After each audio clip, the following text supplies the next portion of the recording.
Father, good evening. Once again, I'm your host, Brazil. This is my new podcast,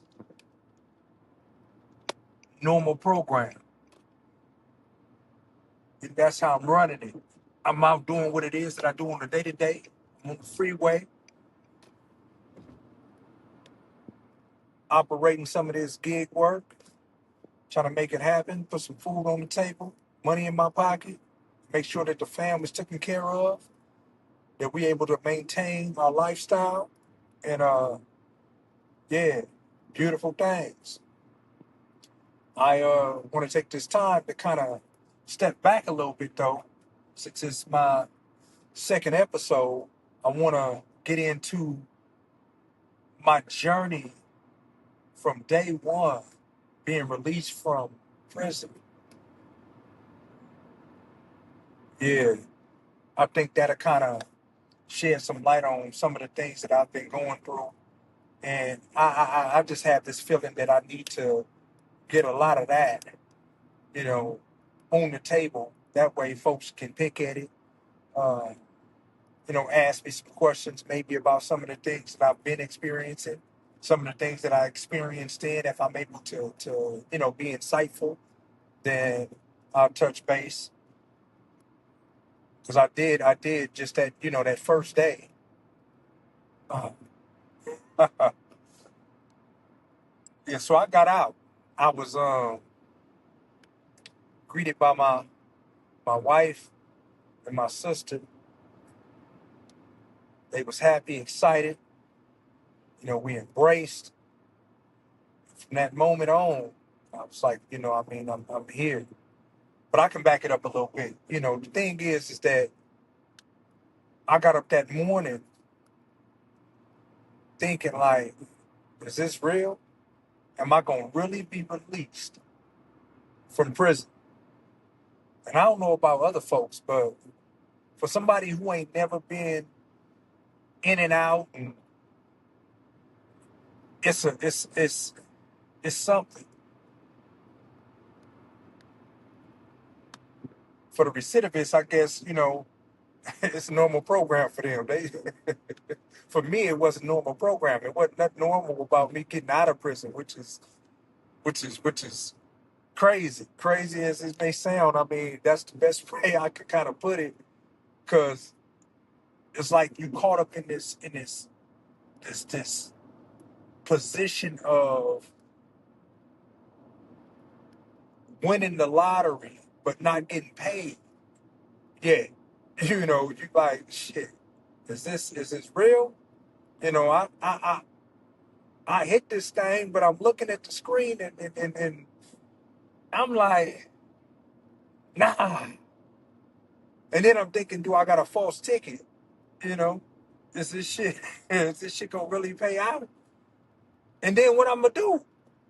You got a lot of people that talk about what they're gonna do when they gonna get out of prison, and for the recidivists, I guess they can continue on with the continuing on because they've been doing this same program trying to get it right for years. But for somebody who hadn't experienced that, wasn't even given an opportunity to experience that.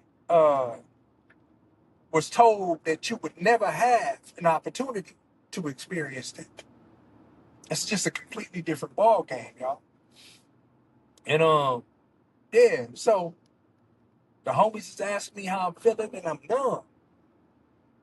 I'm excited, but I'm numb, and that's the weird thing, because it's like that just don't go together. But it is what it is. It is what it is.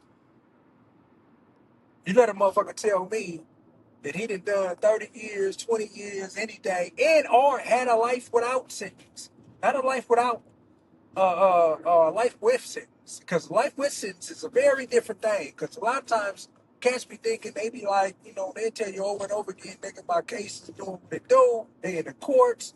Uh, there's a great potential. Things is working in their favor, and they just waiting for them folks to get back, and they at it, and they in. For me, that wasn't the case. It wasn't no wait for anybody to get back about shit. You ain't got no goddamn case in the courts. Don't get me wrong. That's not to say that I wasn't litigating because I did do my thing. I was putting some paperwork together and all that. But the reality, the statistics, is that most folks with life without the possibility of parole, that's that's their death sentence. They not finna get out. They ain't finna see higher ground. I mean, it's good to encourage people to continue on and keep pushing, striving, stay strong, focused, build. God gonna do his thing and let you out. And the possibility of that happening, I mean, shit, I'm a prime example. I mean, but I went through a certain type of channel. I was a youth defender. So just being a youth defender in and of itself uh, gave me a little bit of motion.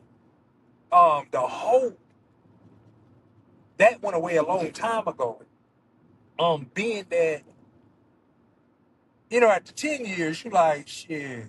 I'm coming up on this thing. After 15 years, you like shit, man. What if this don't happen?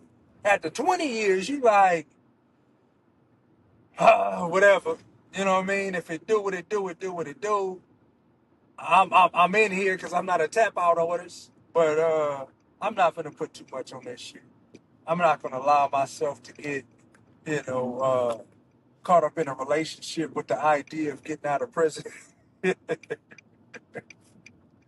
And I've been cheated on so many times in my life that I'm not gonna be yeah.